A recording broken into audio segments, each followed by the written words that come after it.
Ang relihiyon kailangan ng tao para maligtas. Kasi yung relihiyon, ang kahulugan nun, pagsamba.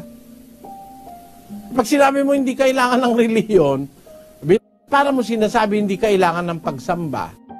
Yung relihiyon na galing sa salitang Grego, sa Bibliang Grego na threskia, ang isang kahulugan nun, pagsamba.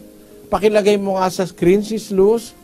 Ito po, threskia, from a derivative of G2357, ceremonial observance, religion, worshiping. Ayan.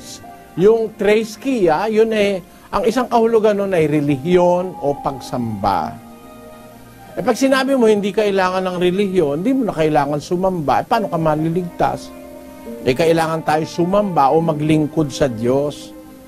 Sumunod sa mga kautusan. Yun ang tinatawag na ceremonial observance. Pagsunod sa mga palatuntunan ng Diyos. Kaya, biblically speaking, pag-uusap na makabiblia, kailangan ang relihiyon. Kaya lang, hindi yung relihiyong inimbento ng tao o itinayo ng tao. Gistres ng Roma.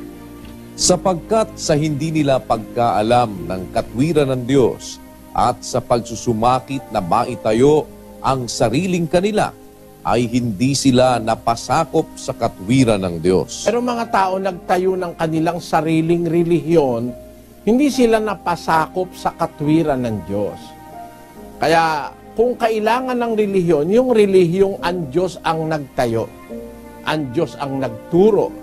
Pero yung itinayo ng tao, hindi yun ang kailangan. Kaya ginagawa nila, dinadaan nila sa filosofya, siguro wala silang tiwala sa relihiyon, mismo silang gumawa.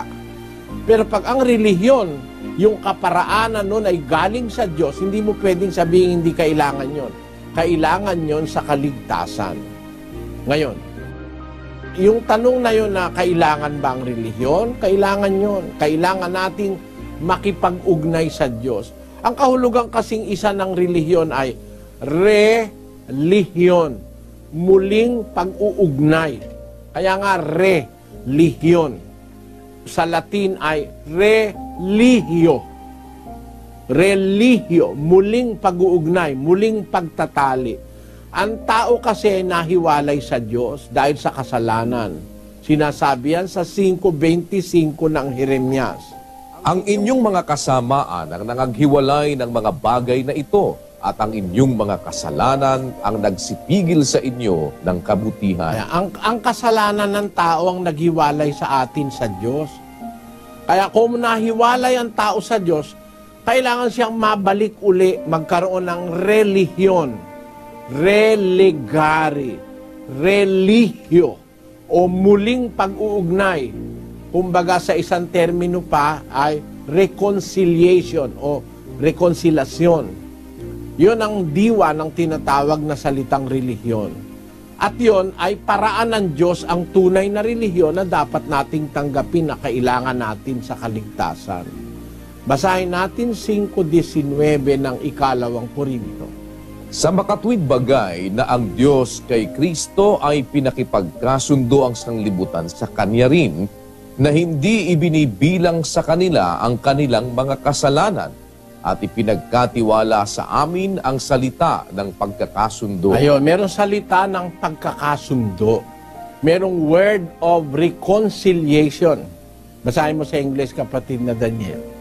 To wit, that God was in Christ reconciling the world unto himself, not imputing their trespasses unto them, and hath committed unto us the word of reconciliation. Has committed unto us the word of reconciliation, ang salita ng pagkakasundo, para makasundo uli ng Diyos ang tao na nahiwalay dahil sa kasalanan. Kailangan yung word of reconciliation, and that constitute the true religion in the Bible. Yun ang bumubuo ng tamang relihiyon sa Biblia, yung salita ng pagkakasundo na ipinagtiwala ng Diyos sa mga alagad, sa mga apostol. Yun ang ating mababasang aral sa Biblia na magtatali uli sa atin sa Diyos. Ibabalik tayo sa Diyos, kaya religio, relegare, relihiyon sa Kastila. Religare sa Latin at religio. Tapos sa Kastila, relihiyon. Sa English, religion. Sa Tagalog, relihiyon din. Pero yan ay, kabuuan yan, yung aral, pagsamba, pagsunod sa Diyos. Kailangan yan, kapatid. Hindi ilalagay yan sa Biblia kung hindi kailangan.